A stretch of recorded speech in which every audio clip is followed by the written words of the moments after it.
참배 예수님. 네, 인천에서 왔습니다. 김현우 바오로 신부입니다. 만나서 반갑습니다. 저는 성심원의 아들. 왜냐하면 꼬맹이 때 철학기도 예전 건물에서 부모님이 저하고 형을 이렇게 데리고 다녔대요. 저는 이제 그때가 성심원인지는 몰랐는데 그냥 철학기도의 기억은 있거든요. 왜냐면 이상한 사람들이 막 모여서 방석 깔고, 그때 신발을 비닐봉지에 넣어서 들어갔고 방석 깔고 앉아가지고 막 이렇게 했던 그 기억이 있으니까, 그래서 그래 철학기도 했었지라고 이제 학창 시절 때 떠올렸었는데, 그게 나중에 들어보니까 성심원이었다고 하더라고요. 그래서 저는 성심원의 아들입니다. 성심원 다니시면 아들, 딸들 잘 될 거예요. 잘 될 거예요. 잘 될 수밖에 없어요. 그래서 저는 거룩한 곳이라고 생각하고, 성심원, 일단 이름 자체가 너무 거룩하지 않아요? 성심, 예수 성심도 떠오르고 성모 성심도 떠오르잖아요. 거룩한 마음. 왜냐면 사람은 물론 거룩한 마음을 가질 수 있지. 우리도 거룩한 마음 가질 수 있습니다. 그런데 이게 우리가 육체를 가지고 있으니까 어쩔 때는 거룩했다가 또 어쩔 때는 되게 세속적이었다가 어떨 때는 굉장히 악할 때도 있고, 그렇죠? 이게 다 악령의 영향인데 이거를 이제 인간이 자유의지로 약간 걸려 넘어지는 거죠. 걸려 넘어지는 거예요. 사실 인간의 자유의지에 수락이 없으면 그런 유혹도 그냥 지나가 버리는 건데, 내가 마음 먹고 이걸 수락하는 거거든요. 그럴 때 넘어갑니다. 그래서 이제 인간은 항상 거룩함을 쫓고 싶지만 이 육체라는 유한성을 가지고 있는 인간은 영원히 거룩할 수 없다. 그러니까 왔다 갔다 할 수 있는 거예요.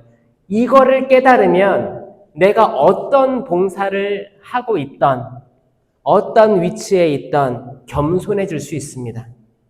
저도 그렇거든요. 저도 사제품을 받았지만 인간 육체에 이게 살고 있잖아요. 그렇기 때문에 저도 거룩할 때가 있고 저도 헷가닥 갈 때가 있겠어요, 없겠어요? 있다는 거예요. 이거를 내가 처음에는 받아들이기 어려웠죠. 왜냐하면 제가 그 신학교 교육 받고, 일단 신학교 때부터 그랬어요. 신학교 때부터 그런 게 있었죠. 나 신학생인데. 그래서 방학 나간 본당에 가면 학사님 그러고 막 부모님들이 다 좋아해주고 우리 학사님 오셨다고 하면서 다 하다 보니까 우쭐우쭐해져가지고 하늘까지 솟아 올라가는 거야, 이게 어깨가. 그러면은 이제 그러면 내가 뭐라도 된 것처럼, 거기 예수님 태우고 갔던 나귀 일만 해야 되는데 자기가 박수 받는 것처럼 헷갈릴 때가 있는 거예요. 그게 사탄이 그렇게 하는 거야. 사탄이 아니면 그렇게 할 수가 없거든요. 그러니까 이제 저도 신학생 때 그랬고 교만했던 거고, 사제가 됐었어도 이게 약간 위로부터의 영성이에요. 그러니까 영성에는 그냥 간단하게 구분을 하자면, 많은 영성이 있지만 간단하게 구분하면 위로부터의 영성이 있고 아래로부터의 영성이 있습니다. 이 위로부터의 영성은 뭐냐면 내가 놀라운 신비를 깨닫는 거예요. 아니면 어떤 조직이나 단체, 교회에서 부여해준 권위를 받았을 때 위로부터 내려온 거거든요. 위로부터의 영성이에요. 근데 아래로부터의 영성은 내가 잘 신학도 배운 적도 없고 놀라운 기도를 체험한 것도 아니고 관상도 한 적이 없어. 근데 인생을 살다 보니까 이렇게 막노동 하시는 분들이 잔근육 많다고 하잖아요. 그러니까 세상 별거 다 겪어보고 영성을 체득하신 분들은 아래로부터 영성이 위로 올라가는 거거든요. 근데 많은 부분 천주교에서 아마 그럴 거예요. 특별히 이제 신부님, 수녀님이라든지 신학생들, 그리고 아니면 교회에서 어떤 권위를 부여받고 일하는 분들은 사실 위로부터 영성이 딱 박혀 있는 거지. 그래서 때론 교만해지기도 쉬워요. 일반 신자들이 세미나 받다가 갑자기 신령한 언어 막 터지고 예언도 나오고 막 너무 기뻐. 이것도 위로부터의 영성입니다. 딱 뭐가 꽂히는 거예요. 하늘에서 은총이 주어진 거예요. 그러면 만약에 이거를 와, 내가 이제 이걸 할 수 있다고? 대박. 내가 짱이다. 이렇게 하기 시작하면 그 소속되어 있는 봉사자라든지 신자들을 막 재단질하고 그럴 수 있어요. 이거를 넘어가기 위해서 뭐냐면 인간이란 유한하기 때문에 거룩한 것들이 닥쳤다 할지라도 하느님이 다시 가져갈 수도 있는 거고, 인간적으로 내가 나약해지고 추락하면 또 다시 없어진 거예요. 이거를 받아들일 때 겸손해질 수 있는 거예요. 그러니까 우리는 하느님만 바라보고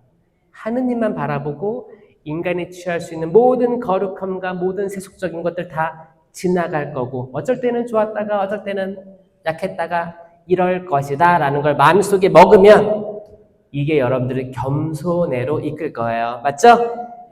이렇게 여러분들 승리하시기 바랍니다. 악마가 제일 무서워하는 게 겸손이잖아요. 겸손이잖아요. 그러니까 악마가 성모님을 좋아하겠어요? 싫어하겠어요? 싫어하는 거예요. 무서워하는 거예요. 정말 무서워하는 거예요. 오늘 여러분들에게 루카복음 15장에 대한 말씀인데, 잃어버린 것들에 대해서 나와요. 잃어버린 것들에 대해서 얘기하면서 또 성모님, 그 겸손, 그분은 잃어버리지 않았거든. 여기에 대해서 이야기해드리고 싶습니다. 성부와 성자와 성령의 이름으로 아멘. 사랑이 많으신 주님, 부족한 저, 아무리 봐도 부족합니다. 그럼에도 불구하고 당신께서 부족한 저를 통해 무언가를 이루어 가심에 감격스럽고 오직 당신께 영광 올려드립니다. 주님, 여기 온 모든 당신 자녀들, 당신 양떼들 축복하여 주시고 이들에게 당신의 그 영원한 사랑, 거룩한 마음을 깨닫고 받아들이게 하여 주시옵소서. 수많은 분심거리들과 근심들, 자식들과 가족들이 겪는 모든 고통 안에서 인간은 정말 나약하기 그지없습니다. 주님, 그러기에 저희가 당신께 부르짖습니다.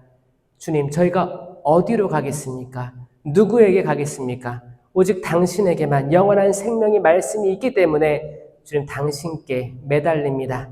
주님, 저희의 부르짖음, 저희의 바램들, 저희의 속상함들, 구약의 예언자들처럼, 판관들처럼 당신께 아뢰오니 들어 허락하여 주시옵소서. 이 모든 기도 우리 주 예수 그리스도를 통하여 비나이다. 아멘.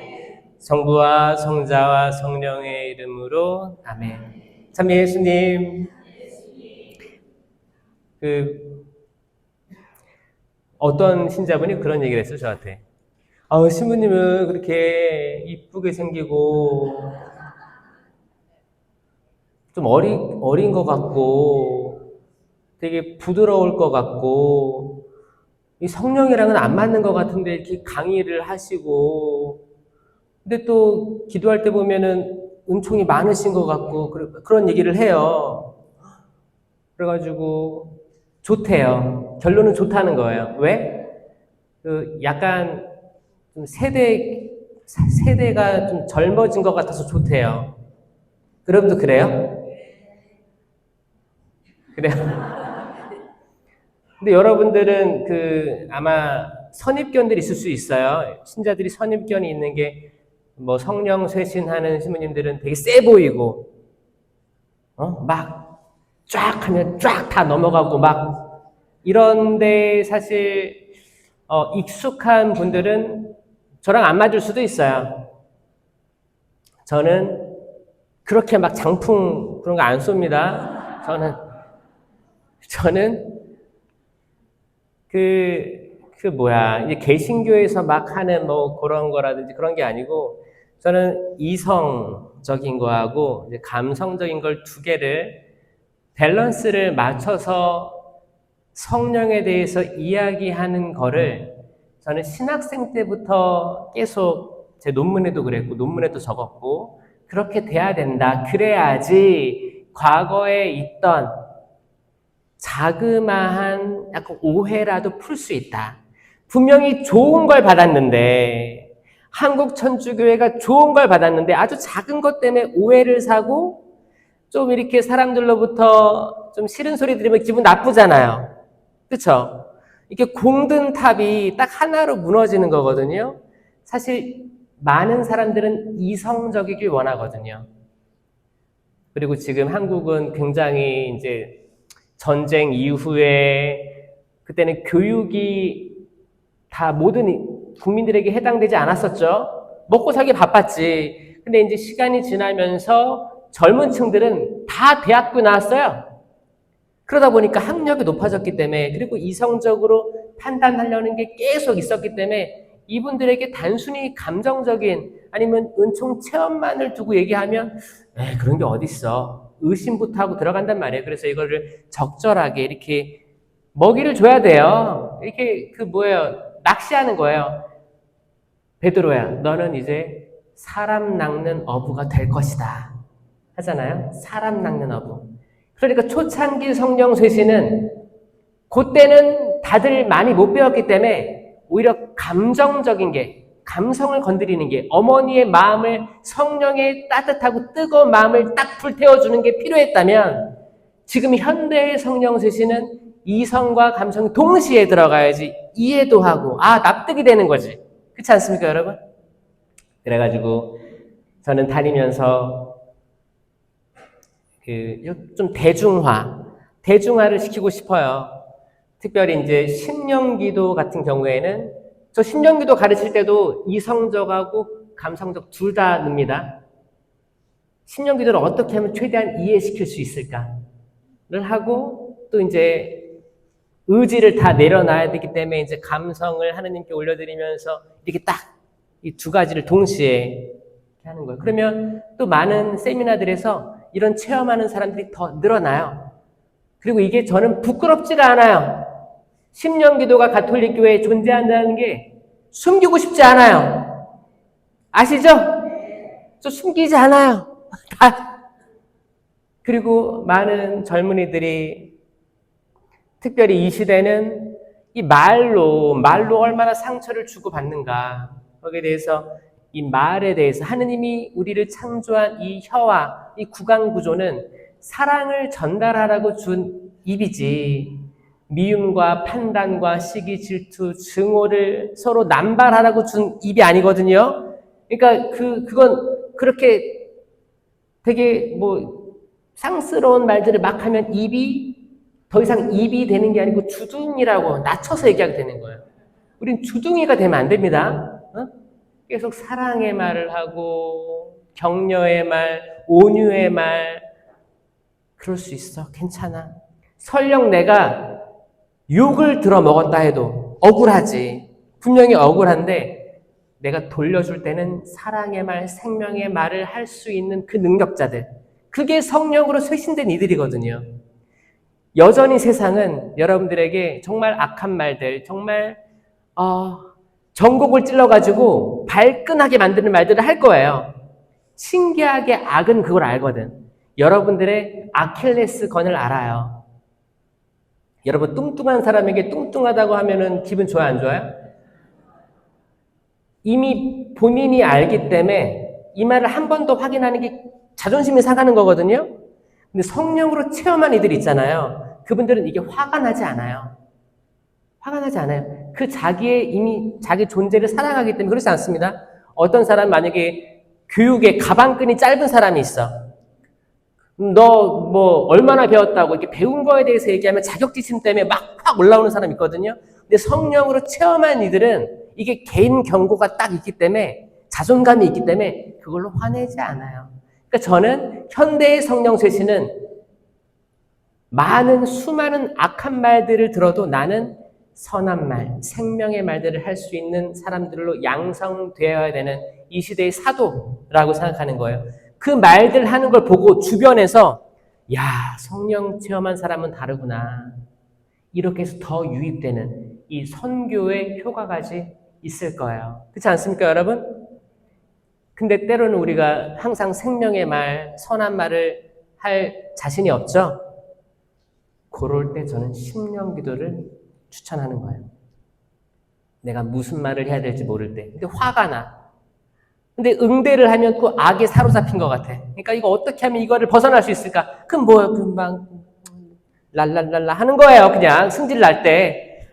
평상시에 여러분들이 남편한테 막 하고 싶은데 이거를 랄랄랄랄랄랄랄라 그러면 남편이 괜찮아 물이라도 한 잔 먹고 할 거예요. 오히려 아들한테 막 딸한테 싸붙이고 싶은데 화가 났어. 뭔지 모르겠어. 근데 이거를 표현하지 않고 랄랄랄랄랄라 하면 애들이 엄마 괜찮아? 오히려 걱정할 거라니까요. 저는 심령 기도가 그냥 우리가 생각하는 단순히 뭐 알아듣지는 못하는 말 이걸 초월해가지고 우리 혀를 어떻게 하면 인간의 이성, 인간의 생각을 잠재울 수 있는 아주 신령한 언어라고 생각합니다. 그래서 세미나 할 때마다 세미나를 딱 7주 동안 하잖아요. 그러면 이제 3번째 강의가 성령이고 4번째 강의가 하느님의 선물을 받으려면이라는 강의예요. 그럼 어떻게 회개를 잘해야 되는지를 얘기하죠. 그 다음에 5주차 때 안수식이 들어가거든요. 이제 그때 쭉 과정 통해서 완전히 성서도 다 보고 깨끗한 상태에서 율동 찬양하고 그러면 이제 피곤해. 막 춤추고 손 들고 막 아멘 아멘 아멘 하면 이제 온몸이 피곤하단 말이에요. 그 상태에서 뭐야? 이 육체가 말랑말랑해진 거예요. 그 상태에서 이렇게 안수를 받으면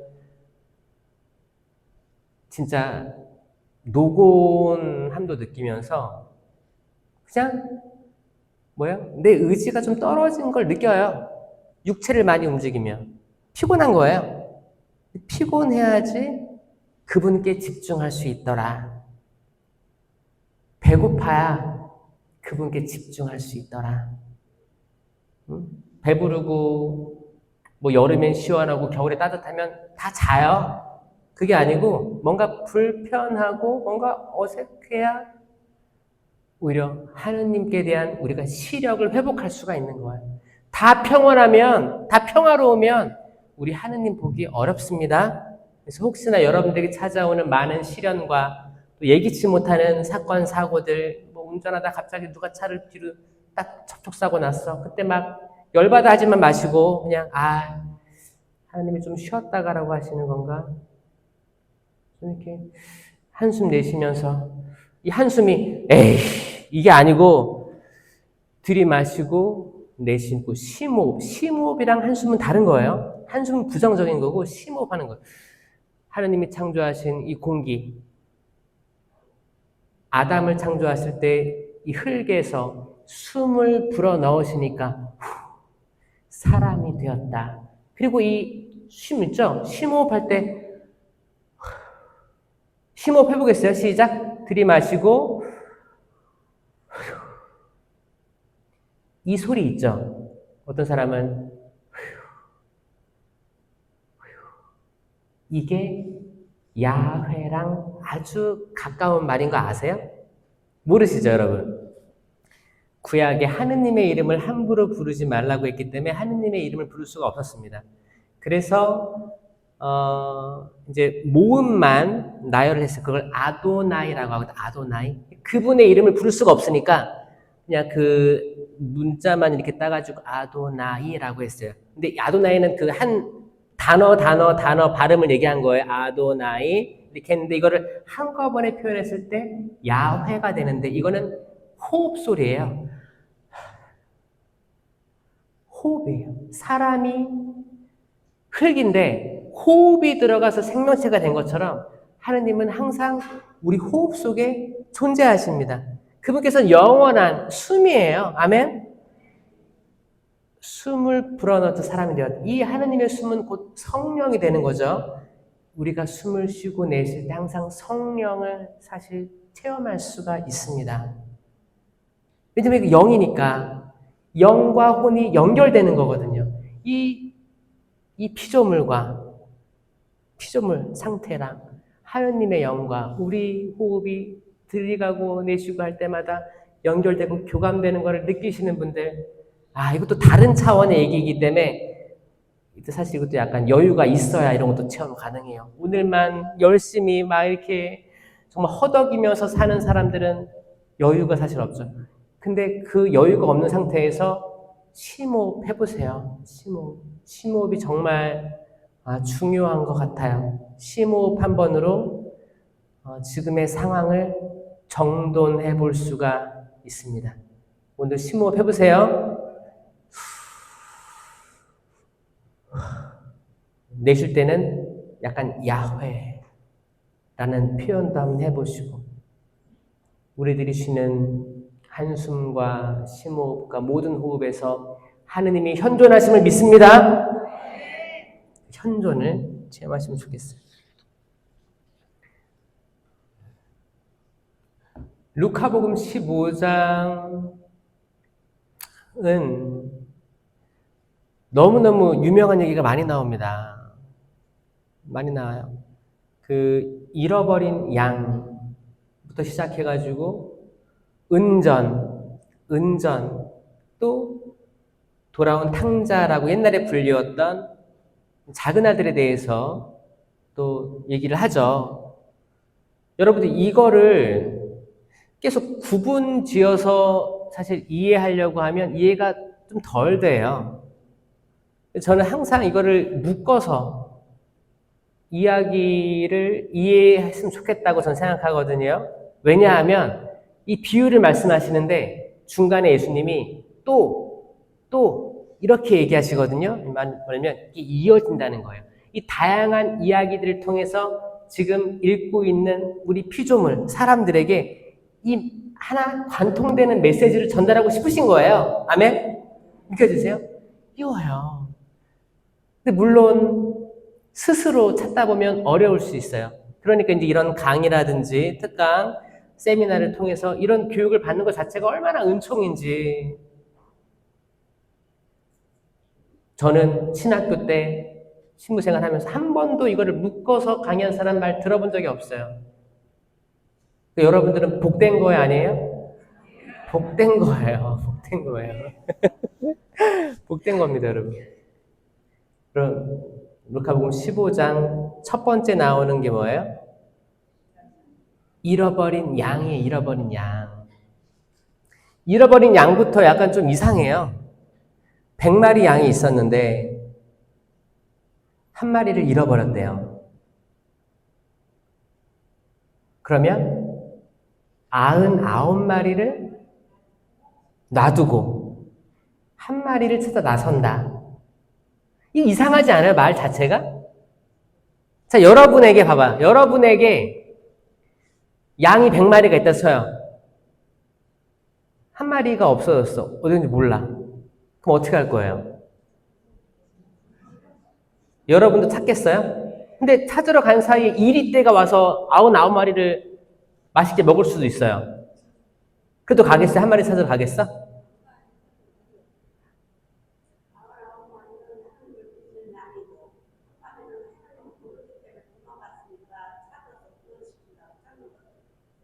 아멘. 그러니까 뭐야, 지금 99마리 양들은 하느님을 아는 양들이고 한 마리는 모르는 양이기 때문에 데리러 갔다.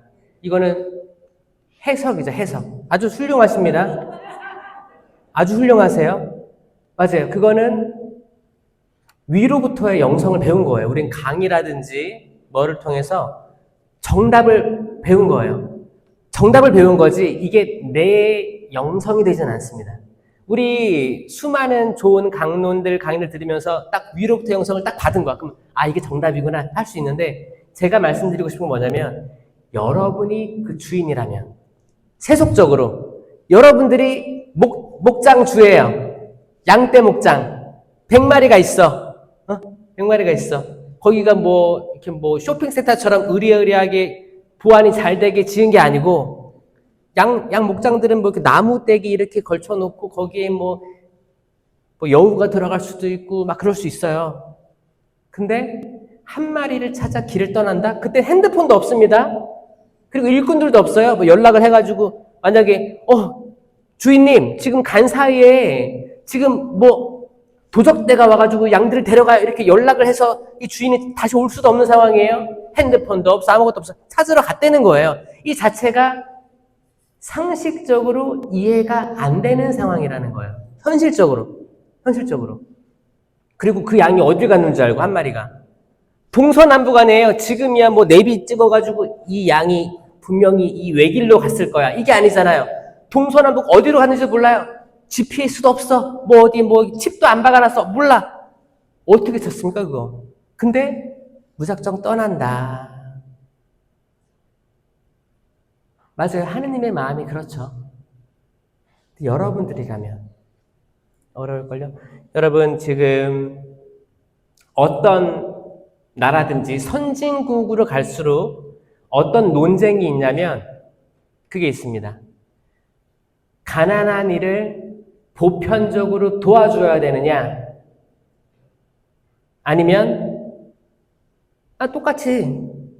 똑같이 세금 내니까 비율적으로 그렇게 하지 말고 무상 말고 어떻게 가진 자는 더 배우게 하고 더 혜택받게 하고 가지지 못한 자는 세금도 적게 내니까 적게 도와줘야 된다. 이게 팽팽하게 맞서거든요. 어느 나라나. 여러분 만약에 한국 사회에서 나고자 도태한 사람들, 만약에 불황민들, 그리고 집이 없는 이들, 전철에서 매일 거기서 폐지 안에서 사는 사람들 볼 때 여러분 어떤 생각하세요?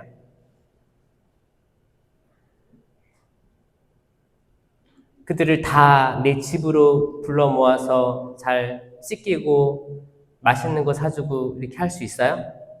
아니죠? 이게 현실이에요. 이게 솔직한 현실을 얘기하는 겁니다. 그러니까 하늘로부터 위로부터 영성 말고 아래로부터 영성을 보자고요. 현실이에요. 만약에 내가 100마리의 양이 있는데 한 마리 잃어버렸어. 눈에 띄겠어요?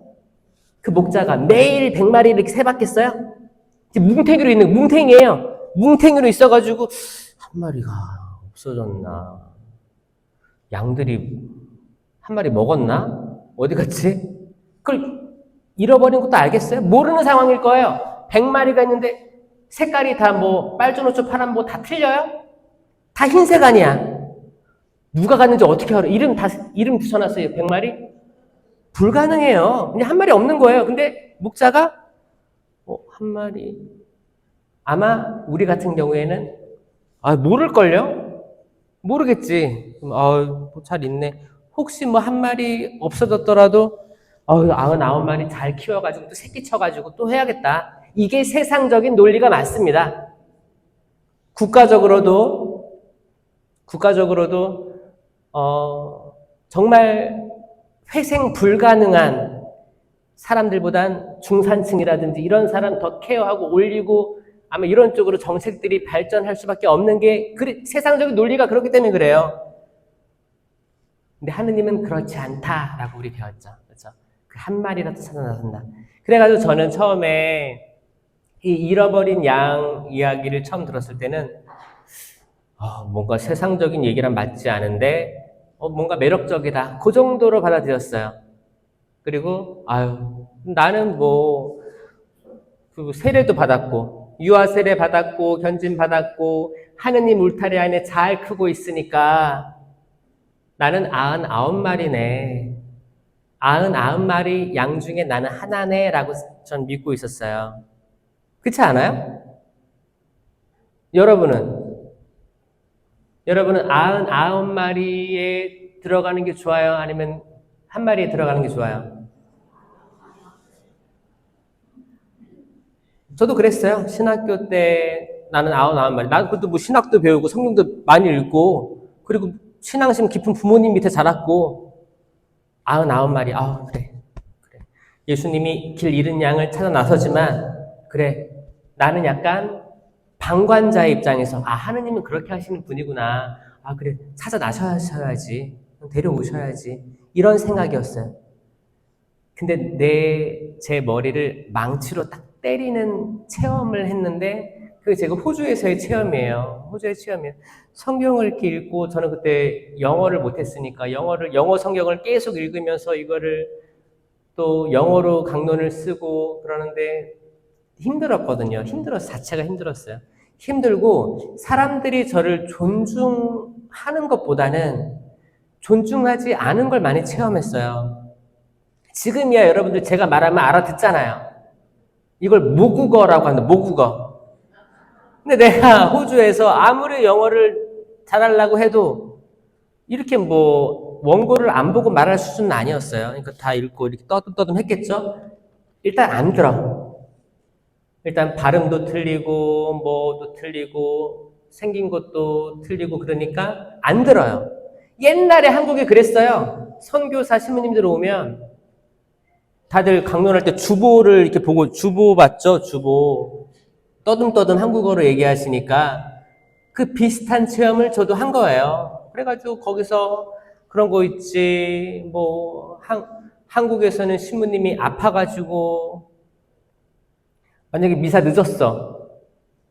아파가지고 만약에 고열이 나가지고 사제관에서 못 일어나. 그러면 수녀님이 만약에 새벽미사 전이라고 하면 신부님 새벽미사 이렇게 초인종을 누르든지 들어가서 이렇게 깨우잖아요. 그럼 머리 산발돼가지고 미사하잖아요.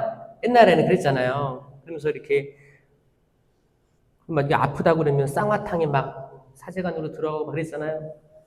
호주는 그런 거 없어요. 제의? 여기 들어가 보니까 제의가 깔려 있더라고요. 제의 깔려 있는 거 상상도 못해요. 없어요. 수녀님도 없고 평신도도 없어요. 그냥 제가 미사하고 할아버지 한 명이 독서하고 한 두세 명 나오는 거예요. 평일 미사. 그러니까 오죽했으면 호주 교회가 신자들은 있긴 있는데 다 주일에만 나오는 신자들밖에 없어요. 그러니까 평일에 없어요. 근데 신부님도 없는 거야. 그러니까 아시아에서 신부들을 땡겨오기 시작한 거예요, 그때. 제가 선교사로 파견된 거거든요. 성소 부족으로 파견된 거였어요. 근데 가서 보니까 장롱을 열으니까 제의가 관리가 안 돼서 정말 그 백색 제인데 노란색 때로 쩔은 거 그런 거 알아요? 거기가 제가 있던 데가 100년이 넘은 성당이었는데 딱 100년 된 그거 약간 골동품처럼 된 거 정말 두꺼워. 목도 이렇게 다 노란 두꺼워. 이거 입으면 한여름에 거기 에어컨도 없어요. 그냥 이렇게 돌아가는 팬 하나 있는 거예요. 제가 성당 문 다 열어 이거 하나하나 다 닦아서 세팅해. 복사도 없으니까 다 채워놔. 그리고 이제 신자 맞이하는 거예요. 한 명이라도 오면 감사한 거야. 왜? 독서할 사람 생겼으니까. 모셔오고 할아버지야. 근데 문맹이야. 글을 읽을 줄 몰라. 그럼 제가 일독서하고 화답송하고 복음하고 다 원맨쇼예요. 그리고 또 아프면 신경도 안 써요. 제가 겪어내야 되는 거야. 그때 제가 그런 거 하루하루 견디면서 근데 되게 꿈 많은 젊은 신부였지. 2년 차니까. 나이 29. 이제 뭐 색심으로 다름없죠. 갔는데 그렇게 있으니까 이제 거기서는 그냥 베이비죠. 베이비 프리스트라고 했어요. 그냥 어린 신부가 해외에서 와가지고 우리는 좋은 나라니까 너네 아시아에서 왔으니까 좋은 거 잘 보고 가 이런 느낌이었어요. 근데 경제 성장률은 호주나 한국이랑 똑같았단 말이에요. 근데 호주 사람들은 한국에서 온 신부조차 뭐 이렇게 다른 가난한 아시아 국가에서 온 줄 아는 거예요. 이해돼요, 여러분? 여러분 만약에 동남아시아에서 외국인이 왔어. 그럼 이 사람이 싱가포르에서 왔는지 방글라데시인지 필리핀인지 구분할 수 있습니까? 모르죠? 모를 거예요. 그런 것처럼 호주에서도 아시아 사람 하면 다 가난한 나라라고 생각했어요. 왜냐하면 거기 베트남 전쟁 이후에 많은 베트남 보트 피플이라고 합니다. 전쟁 피해서 난민들이 막 몰려왔기 때문에 아시아 하면 가난한 나라라고 생각했어요. 그리고 피부색도 다르지 머리 색깔 다르지 그러니까 아예 그거였어요. 그러니까 저는 거기서 동남아시아에서 온 한 젊은 사제였던 거예요.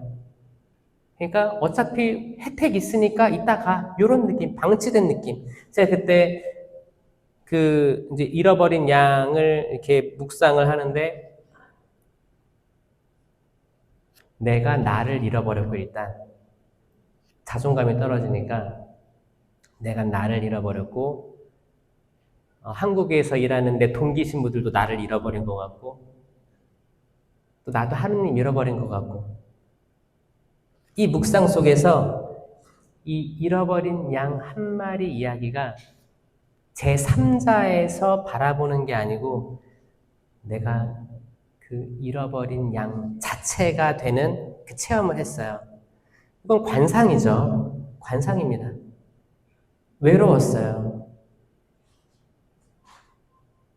근데 이 외로움이 계속 쌓이다 보면 그리고 소통할 데가 없다 보면 악마가 어떻게 접근하냐면 그 칠흑 같은 어둠 속으로 아예 몰아넣습니다. 그리고 가치 없는 존재라고 계속 얘기하고 심지어 너 죽어도 아무도 모를 거야. 그리고 언제 돌아갈 기약이 없어. 계속 부정적인 생각들 막. 그리고 사제직에서 그만두고 나가야 돼. 막 이런 거 계속 들어옵니다. 그럴 때, 나 길 잃어버렸구나, 나. 딱 그게 드는데, 예수님의 손이 딱 보이는 그 느낌이 있어요. 네? 그 뭐예요? 잃어버린 양이 저기 어딘가 없어졌고 99마리에서 이렇게 풀 뜯고 있는 양의 그 시선하고 내가 거리감이 있는 거 하느님하고 어둡게 이렇게 있는데 빛으로 오는 손을 본 느낌은 시점이 3인칭이 아니고 1인칭 내 시점이 되는 겁니다. 아멘? 여러분 이거를 체험해야 되는데 일단 어려워요. 왜냐면 100마리 중에 한 마리는 너무 작아서 너무 소수여서 눈에 들어오지도 않아요. 그래서 이 묵상이 어려운 거예요. 근데 루카복음 15장은 이거를 친절하게 이렇게 안내하는 거예요. 어떻게? 그 다음 비유를 통해서. 그 다음 비유는 잃어버린 은전입니다. 드라크마라고 해서 이건 목걸이에요. 목걸이, 폐물. 목걸이 10개짜리 은전이 딱 있는 목걸이에요. 혼인할 때 받았던 목걸이입니다. 자세하게 기술은 안 돼 있지만 성경에서 여기서 하나 잃어버렸대요. 만약에 양 100마리면 이게 식별이 안 돼. 너무 많아. 하나, 둘, 셋, 넷, 한 마리 없네. 이게 어려운 거예요. 근데 목걸이 10개 중에 하나는 조금 눈에 들어와요, 안 들어와요? 들어오겠지. 만약에 이렇게 10개가 이렇게 목에 있다 생각해봐요. 이런 목걸이 있어요, 여러분? 진주, 비싼 거 있어요? 비싼 거 있으면 저 좀 알려주세요. 예. 여기서 하나가 떨어져 나갔어. 그럼 이거 눈에 띌까, 안 띌까요? 띄죠. 띄어요. 그럼 어떻게? 다 온 집안을 쓸고 닦아서 그걸 찾아낸다라는 거예요. 찾아낸다. 조금 더 시야적으로 확보되지 않습니까, 여러분? 양 100마리에서 한 마리랑 은화 10개 중에 하나는 굉장히 눈에 띕니다. 그리고 흘러가는 게 마지막에 나오는 게 잃어버린 아들. 아들 둘이 있어요. 작은 아들이 나에게 돌아올 유산 달라고 하고 나갔어. 그럼 아버지 입장에서 눈에 띄어야 안 띄어요? 아니 아들의 빈자리가 확 들어올 거 아니에요. 이거는 상상해보세요. 아들 둘이 있는데 하나 나가서 없어. 아침 먹을 때도 없고 점심 먹을 때도 저녁 먹을 때도 없어. 잠자리도 없어. 이 빈 공간. 이건 아버지가 당연히 인식하는 공간입니다. 맞죠? 그렇기 때문에 이걸 비유를 따로따로 봐서는 이해 안 되는 거예요. 이 흐름이 있어요. 여러분 100마리 중에 하나 잃어버렸어요. 그러면 이 목장 주인은 몇 퍼센트를 잃어버린 거예요? 100분의 1을 잃어버린 거예요. 100분의 1은 다른 말로 하면 1%를 손실 본 거예요. 1%. 1%를 잃어버린 거고 1%를 찾는 하느님이란 뜻입니다. 맞죠? 그러니까 너무 작은 숫자니까 우리가 볼 때는 뭐 그런가 보다예요. 약간 좀 절박함이 없어집니다. 없어요. 그런가 보다. 그 다음에 오는 게 뭐예요? 잃어버린 은전. 10개 중에 하나. 10분의 1. 몇 퍼센트예요? 10% 손실을 받고 10%를 찾으려고 하는 절박함입니다. 여러분, 주식해요? 몰래 해요? 여러분, 요즘에 뭐, 이렇게 코로나도 겪고 하면서 금리가 왔다리 갔다리 하고 미국 금리가 어떻게 되면 한국 금리가 왔다 갔다 하니까 이제 그 금리 0.00 뭐 몇 프로에도 화들짝 놀라잖아요. 우리 전세 대출 뭐 집 대출 받은 거 이거 어떻게 갚나? 의자가 확 올랐네. 소름 끼치잖아요. 여러분 1%에서 10%까지 가는 건 굉장히 큰 겁니다. 여러분 10분의 1. 야 여러분 손가락 10개 있죠? 손가락 하나 없다 생각해봐요.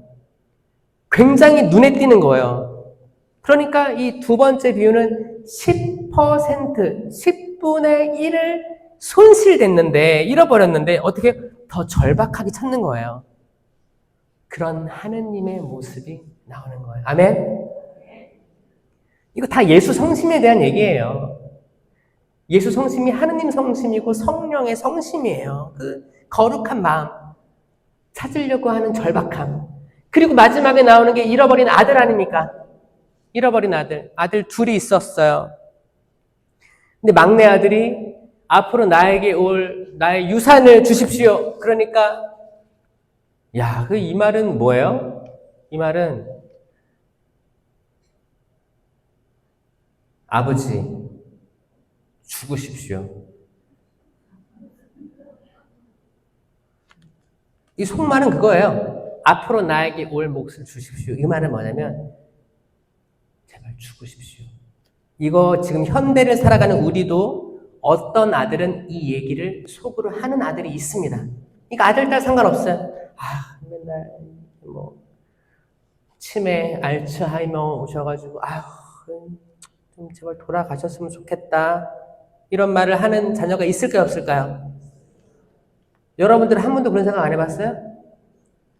그래요. 말하기 좀 그렇죠? 근데 이게 사람이라는 게 항상 거룩할 수가 없고 항상 훌륭한 자녀가 될 수 없어요. 왜냐하면 육체라는 게 있기 때문에 육체라는 게 있고 악마가 계속 꼬임을 하기 때문에 이런 상상, 생각들도 그냥 지나가는 것들이에요, 다. 근데 이게 악마가 주는 생각들이에요.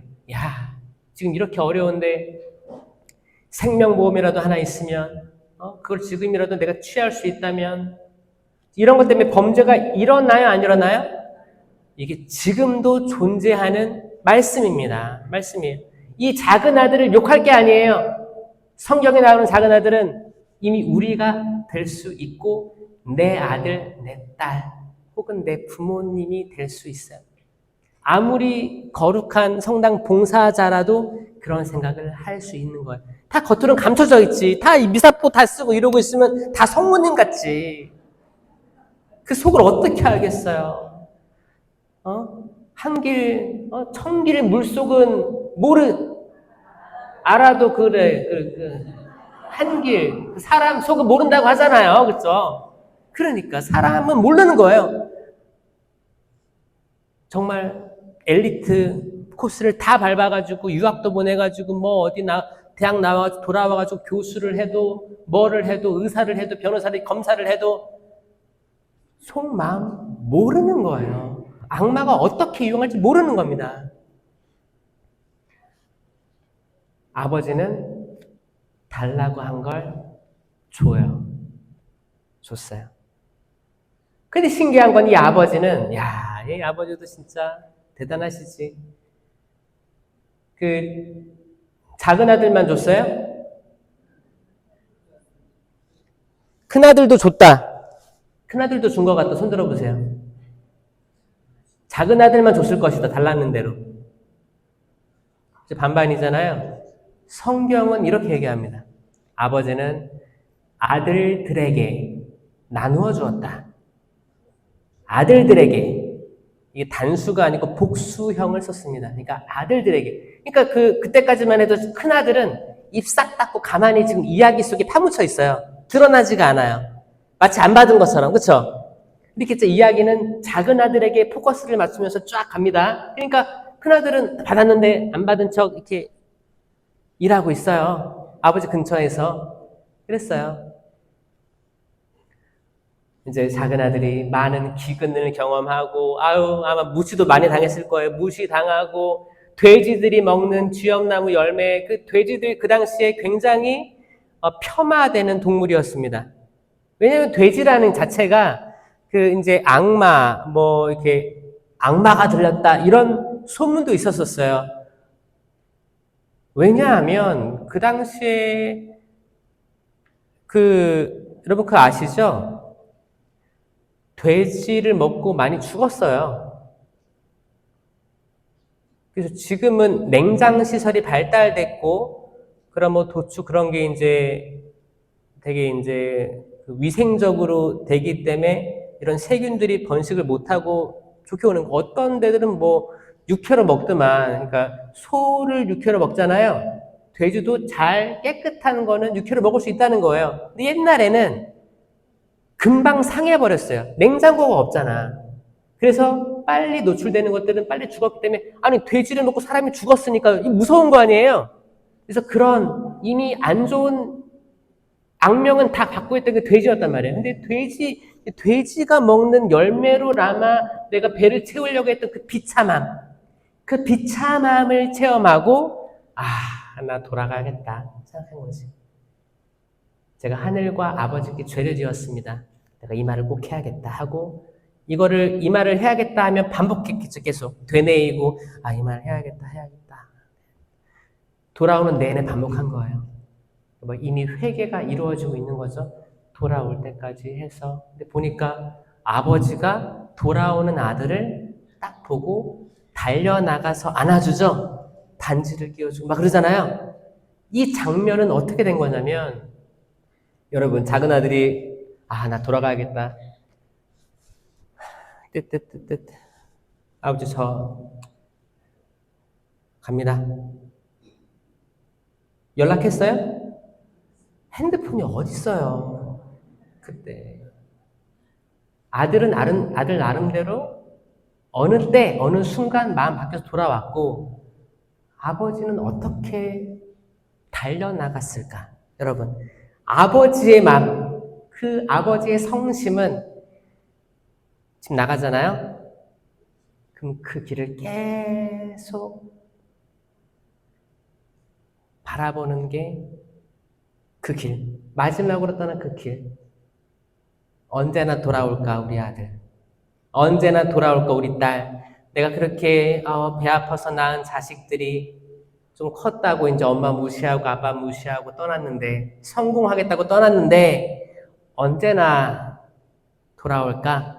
애기들 때 같이 한 식탁에서 밥 먹었던 것도 떠오르는데, 언제쯤 내 아이들이 같이 식사라도 같이 하면서 좀 화목한 가정의 모습으로 돌아올까? 이건 지금도 반복되는 이야기들입니다. 옛날 얘기가 아니에요. 비유가 아니에요. 지금 우리를 얘기하는 거거든요. 그 아버지의 마음은 뭐 밥이 들어갔겠어요? 아침이 들어가겠어요? 점심이 들어갔겠어요? 저녁이 뭐 소화 잘 됐겠어요? 그냥 계속 거기에 시선이 꽂혀 있는 거지. 그 나간 길. 저기 계속. 거길 계속 항상 바라봤기 때문에 멀리서도 알아보고 뛰어나간 거예요. 계속 봤기 때문에. 그래서 가능한 그림이 된 겁니다. 맞아요? 우리 하느님의 성심, 예수, 삼위일체이신 예수 그리스도의 성심을 향해서 박수 한번 올려드립시다, 여러분. 지금도 여러분들이 집을 나간 거를 그리워하고 계속 그 길을 바라보고 있는 거예요. 내가 내 사랑하는 아들, 딸 이렇게 세례받게 하고 내 품에 거두어 드렸는데, 그때를 다 홀라당 까먹고 어디 나갔구나. 그래도 돌아오겠지. 회개하겠지. 이 안전한 곳에 와서 같이 이 식탁에서 성체성사 영하겠지. 그거잖아요. 그렇죠? 그렇게 해서 이제 아버지가 반지 끼워주고 신발도 신겨줬어요. 그 아들은 신발도 벗겨졌어요. 신발. 이 신발은 그 렘브란트의 성화에 보면 신발이 하나 벗겨진 아들의 그림이 나옵니다. 이 신이 벗겨졌다는 것은 모세가 떨기나무 앞에 신발을 벗어라 했을 때 신발을 벗은 장면과도 매칭이 됩니다. 이 신발을 벗었다라는 건 뭐냐면 나를 벗어버린 거예요. 나예요, 나. 여러분, 둘씩 짝지어 파견했을 때 어느 고을에 가든지 평화를 빕니다. 인사하여라. 평화를 받을 만한 사람이 있으면 머물 거고 그렇지 않으면 돌아올 것이다. 그러잖아요. 아니 환영해주지 않으면 신에서 먼지를 털어버려라. 기억나세요? 여기서 이 먼지는 뭘까요? 만약에 내가 이제 선교를 하러 냉담자 회도하려고 나 레지오야. 그래서 그러면 우리 여기 이 집 가서 오랫동안 냉담했으니까 노크해보고 이렇게 하겠습니다. 갔어.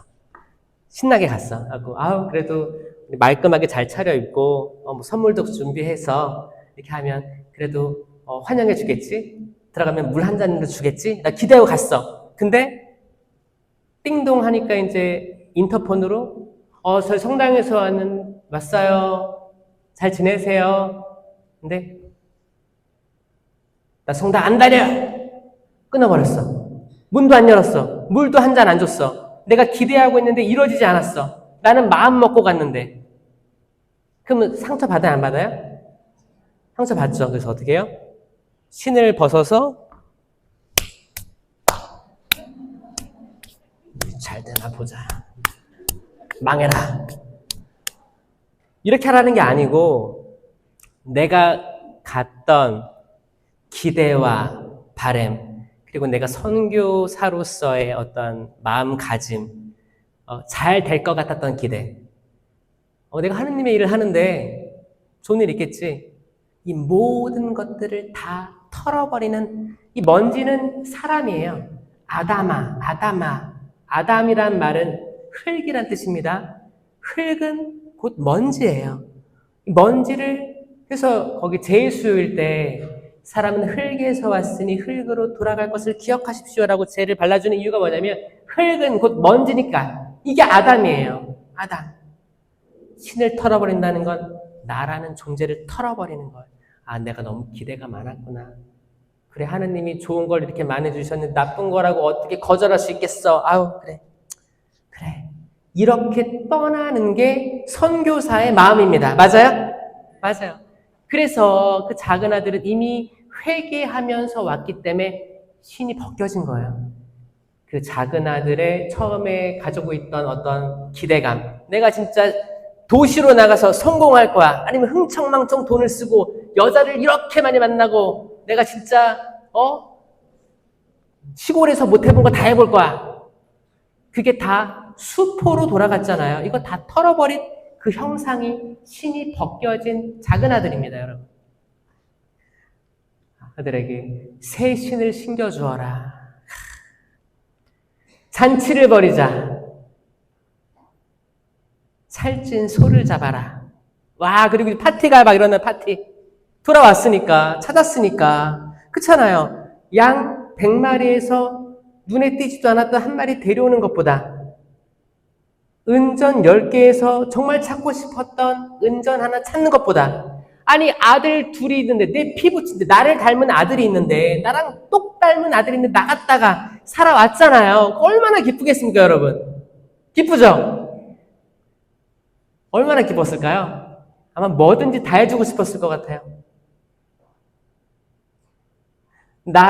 아버지인 나를 죽어버리십시오. 말은 안 했지만 다가올 유산을 달라고 한 이 나쁜 아들이 그렇게 나갔었는데 맨날 밥을 먹어도 뭔가 공허해서 배고팠던 그 아버지에게 근데 머리 돌아오니까 그거 다 잊어버려. 괜찮니? 내 아들. 잔치를 막 벌입니다. 큰아들이 이제 잊혀졌던 큰아들이 딱 등장하는 거예요. 보니까 작은 아들이 왔는데 기쁘지가 않아. 큰아들의 마음은 뭐였을까? 큰아들은 아니 그렇게 유산을 달라고 해서 큰아들 입장 나는 달라고 하지도 않았는데 아버지는 나눠주셨고 나도 나가고 싶었는데 한 발 늦어가지고 못 나갔는데 나갔으면 성공이라도 하지. 저놈의 새끼 들어와가지고 그게 뭐라고 아버지는 히히 좋다고 파티를 벌여? 아마 뭔지 모를 뭐예요? 이게 사람 자체는 착한 거예요. 사람은 나쁘지가 않습니다. 하느님이 창조하시고 보시니 참 좋았던 사람이라고 했기 때문에 사람 자체는 모든 사람은 좋습니다. 좋아요. 선해요. 그러니까 사람 미워하지 마세요. 그 어떤 상황에서도 천주교는 적어도 높은 시야로 봐야 됩니다. 세상을. 비난하고 비판하고 이건 끊임없거든요. 이거를 악마는 원할 거예요. 모든 사람 판단 중지하고 사회적인 법대로 처리되게 여러분들은 거기에 개입하면 여러분 영성생활에 도움이 하나도 안 됩니다. 난 스톱하셔야 돼요. 여러분 남편에 대한 심판도 스톱, 아내에 대한 심판도 스톱, 자녀에 대한 심판도 스톱, 돌아가신 부모님에 대한 심판도 스톱. 이게 신앙인이 가져야 될 마음이에요. 성체 성사를 영하고 우리가 가져야 될 마음은 심판하지 않는 거예요. 그래야 마음에 평화가 있거든요. 맨날 평화가 여러분과 함께 평화를 빕니다. 평화를 빕니다. 평화를 빕니다. 속마음은 평화를 빌 마음이 없어. 입만 나불나불 AI 평화를 빕니다. 평화를 빕니다. 평화를 빕니다. 그게 아니고 평화가 있으려면 평화를 빌어줄 마음이 있으려면 내 곳간이 가득 차야 돼요. 여러분 곳간에서 인심이 나야 안 나요? 나요. 이건 세상적인 돈이나 재산을 얘기하는 게 아니에요. 이건 성령의 은총이 충만할 때만 곳간이 가득 찬 거예요. 그렇지 않습니까, 여러분? 그러면 여유 있어요. 내가 지금 가난해도, 내가 지금 어려움 속에 있어도, 자식 안에서, 가족 안에서 분란이 있어도 내가 괜찮아. 다 이렇기도 하고 저렇기도 할 거야. 하지만 난 알거든. 하느님께서 내 어머니가, 내 아버지가 너를 버릴지라도 나는 너를 버리지 않을 것이다. 나는 이 말씀을 믿기 때문에 나는 하느님의 아들, 딸로서 나는 하느님만 있으면 돼. 그게 자존감이 될 겁니다. 아멘? 근데 든든한 거지. 그러면 사람들이 어떻게 해도 그렇구나. 나는 괜찮아. 그 어떤 말을 해도 나는 괜찮아. 말 없이 끌려가는 어린 양처럼 그 예레미야, 이사야, 예언자들이 한 거를 체험할 수가 있게 되는 거예요. 왜? 난 하느님 믿으니까. 그게 신앙인의 시야가 되는 거죠. 그렇죠? 그래서 큰아들이 막 이글이글 분노가 가득 찹니다. 이 분노는 악마가 불지핀 거예요. 악마입니다. 악마예요. 근데 이 눈에 보이지 않는 악마가 있기 때문에 이게 시야가 없으면 절대 깨닫지 못합니다. 여러분도 여러분 집안에 있는 많은 어두움이 있죠? 이 어두움이 사람 때문에 이렇게 됐다라고 했을 때 더 어두움으로 내려가니까 여러분 판단 중지하시고 악마가 개입하는구나. 주님, 주 예수 그리스도님, 주님의 이름으로 사탄의 속박에서 해방시켜 주소서. 해방기도가 필요한 이유가 그겁니다, 여러분. 해방기도 이따가 안수 전에 해드릴 텐데 해방기도 하셔야 돼요. 강력하게 권고드립니다. 그리고 이 해방기도는 성령 기도에서만 하는 게 아니고 일단 주님의 기도에 포함되어 있어요. 주님의 기도 마지막에 악에서 구하소서. 이게 해방기도예요. 누가 구할 수 있어요? 하느님께서 저희를 악에서 구하소서예요. 그러니까 내가 사탄을 물리치는 옛날 방식의 구마가 아니고 주 예수 그리스도님, 주님의 이름으로 사탄의 속박에서 해방시켜 주소서. 주어가 하느님이 되는 거예요. 옛날에 그랬잖아요. 사탄아 물러가라. 개신교가 지금도 하고 있고 뭐예요? 내가 사람이 사람에게 하면 안 되는 거예요. 그렇죠? 왜냐? 실제로 악이 있다 하더라도 부마됐다 하더라도 이 부마된 존재가 이 사람에게 해를 끼칠까 안 끼칠까요? 끼치죠. 처음보다 더 나쁜 상황으로 될 수 있기 때문에 천주교회에서는 딱 정했습니다. 해방기도만 해라. 구마하지 마라. 구마는 구마 사제에게 놔둬라. 그렇게 된 거예요. 그래서 해방기도 하면서 우리 집안에 있는 모든 어려움들, 어두움들, 이 어두움에 끝이 보이지 않는 어두움이 있을 수도 있어요.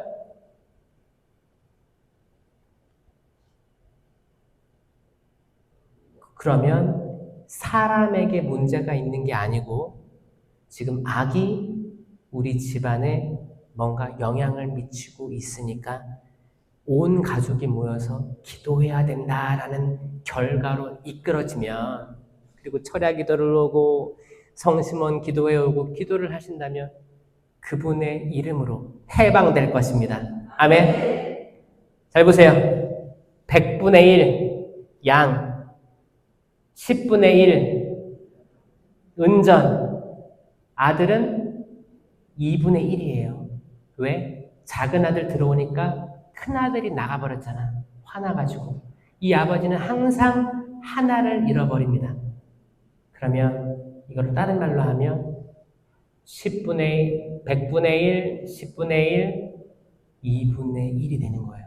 50%. 그럼 그 다음은 뭘까요? 자, 1, 10, 50, 그 다음 뭘까요? 100이에요, 100. 100%. 누구 얘기하는 거예요? 여러분을 얘기하는 거예요. 저를 얘기하는 거고. 여러분이에요. 남의 이야기가 아니에요. 여러분이에요. 여러분입니다. 축하합니다. 여러분이 잃어버린 아들이기 때문에, 잃어버린 딸이기 때문이에요. 이것까지 이해를 하시면 이 묵상이 풍요로워지고, 내가 길을 잃어버렸거나 주님 저 찾아주세요. 도와주세요.